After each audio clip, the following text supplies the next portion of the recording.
Tim Legler joining me now to talk Nuggets, and slowly but surely the Nuggets are getting healthier. It's just Aaron Gordon and Peyton Watson that are out right now.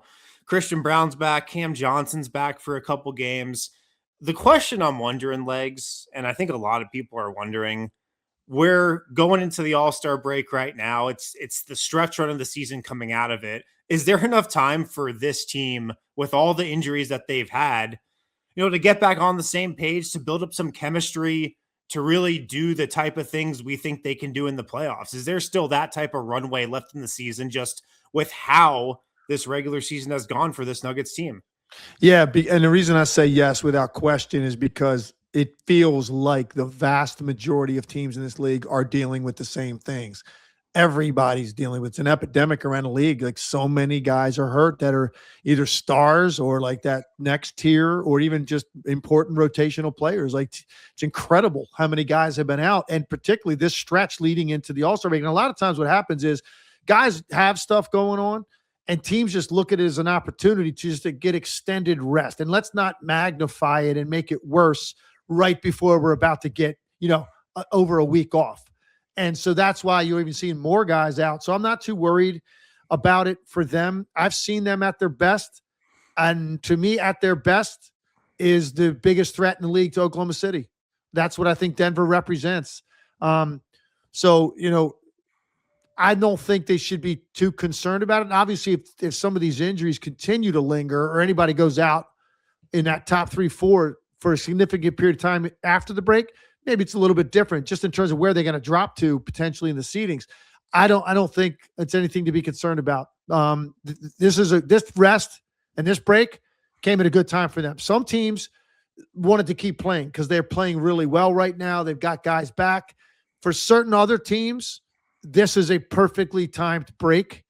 And I think right now they need that, and they're going to come back after this. I think hit the reset button, eventually get fully healthy, and show you that, there are times when this team is all together. They're the hardest team in the NBA to guard. Mm-hmm. I think it's a good point. If you think about back to, the Nuggets Thunder series from the last playoffs from a year ago, and they take OKC to 7 games, and they do it with, again, a shorthanded roster, Aaron Gordon on one leg, Michael Porter Jr. with one arm. I mean, what in your mind, makes the Nuggets? They showed it in the playoffs last year against OKC, but what in your mind about this Nuggets team makes them the toughest competition for the Thunder, like you said, at this point in this season? I think a number of things. I think it comes down to, for me, first of all, this is Jamal Murray's best year of his career. He looks like the Jamal Murray that's going to be a major force in the postseason. And when he's playing like this, he's not only putting up numbers every night, he's also incredibly important in close games. Mm-hmm. So, and you're going to have those in the postseason. So the fact that Jamal Murray looks like this going in, he just looks right and confident and, lethal. That is number one. I like the fact that they found a legitimate center that can back up Jokić and Valanciunas and he's more than just some serviceable guy trying to eat up 10 minutes a night. Like, they've had some of that here where, you're holding your breath and hoping that they can stay the course with Jokić on the bench, get a drink of water. Now it's like, I've seen games where they went past the Jokic's normal reinsertion into the game because the Valanciunas was playing so well. So that's another reason. I think it makes Jokić fresher. It gives them a guy that can play those whatever many minutes it is a night and be very productive and go out there to do something, not just eat up playing time. So that's another one. Obviously, the emergence of Peyton Watson. I know he's hurt right now, but Peyton Watson, and look, his numbers are going to come back a little bit to the norm just because when they get everybody back, he's not going to be a 20-point-a-night guy. But what it's given them is on those nights, the rest of the regular season, when he does come back, if there are guys out, he's shown you what he's capable of doing. And more importantly, what about a couple games in a series when somebody has an off shooting night and now you got this other guy you can go to now that's proven you he can get you a 20, 25-point game. And so his emergence, that's for those reasons, I just look at this team differently than at any point the way I viewed last year's team. They have more depth, more scoring punch, and Jamal Murray looks as good as he ever has as an NBA player. Yeah. I've said this over the last couple weeks, and I'm being a little sarcastic with it, but not really. I've been saying if the Nuggets had Tim Hardaway on last year's team, they easily beat the Thunder in that playoff series. And like, who knows exactly what would have happened? And Tim Hardaway can run hot and run cold, but the Nuggets had such little optionality last season. I mean, you saw all the screenshots that went viral of them guarding Jokic in the paint, and they got 4 bodies just collapsed in on him.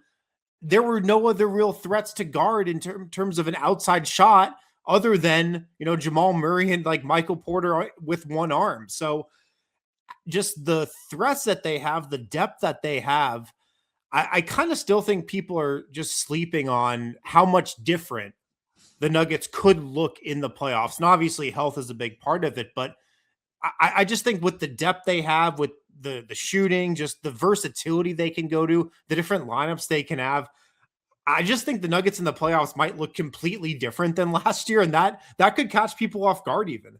I agree with you. I'm glad you brought up Hardaway. He's another guy. I could have easily added him when I was talking about what I loved about this team with Murray and Peyton Watson and Valanciunas. Let's add him in there too. He's played close to 900 games in the NBA. This is the highest 3-point shooting percentage of his career. And he's a guy that's been known. Yeah, he's been known as a 3-point shooter, like a sniper his whole career. And this is the best he's ever shot it. So that's another weapon. And what that does is just gives you another threat to space the floor. And it makes it harder to guard all the other action that they run when you got a guy that's this consistent and shot it this well. So he's another guy. But you're right.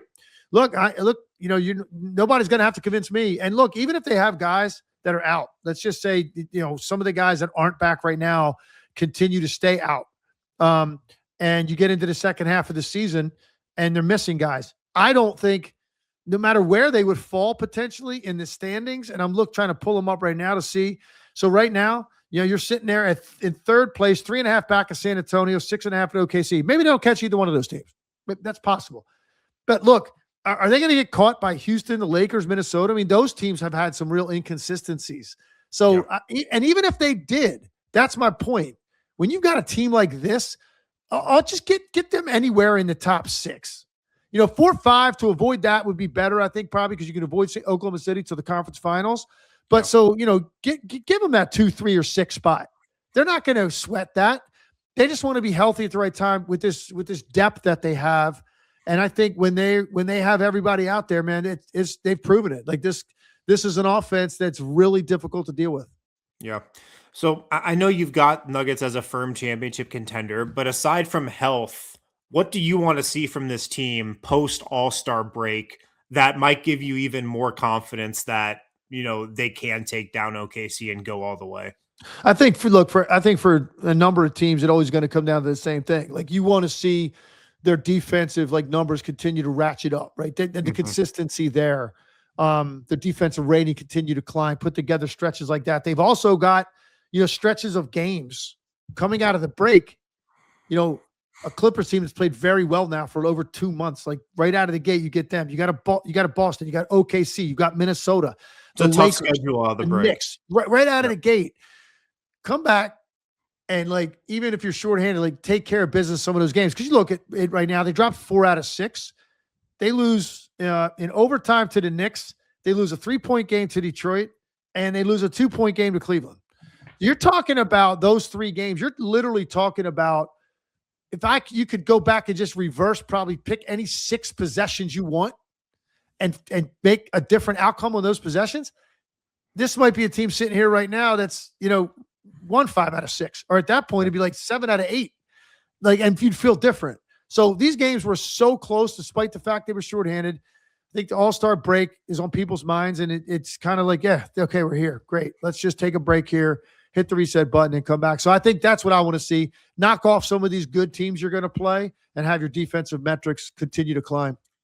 You mentioned the defense, and it's so interesting because Nuggets defense has been a disaster all season. They're in the low 20s defensively alongside a bunch of other tanking teams and the Lakers.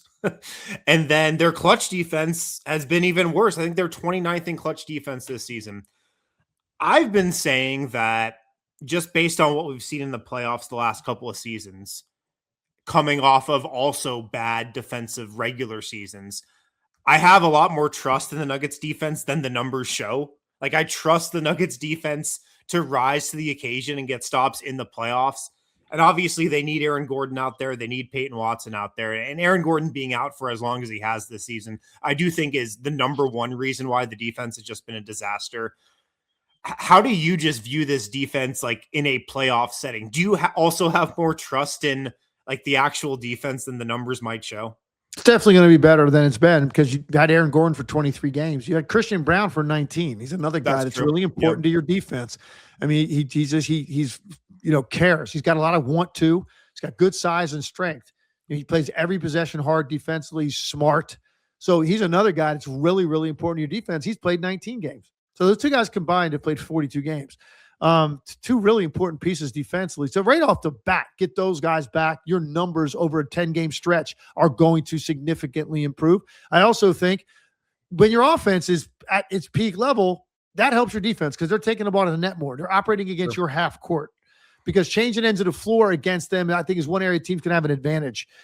So when you make them play against your half court defense, those numbers are going to climb there as well. And by getting Aaron Gordon and Christian Brown back and Peyton Watson, get those guys back, your offense will be humming at a level. It helps your defense. So there's reasons for it. And you don't have to be like a top 5 defense in the league. If your offense is like top 2, top 3, your defense can be in that 10 to 15 range, and it might be enough. So getting those guys back will have a big impact on that. Yeah. Finally, last question for you.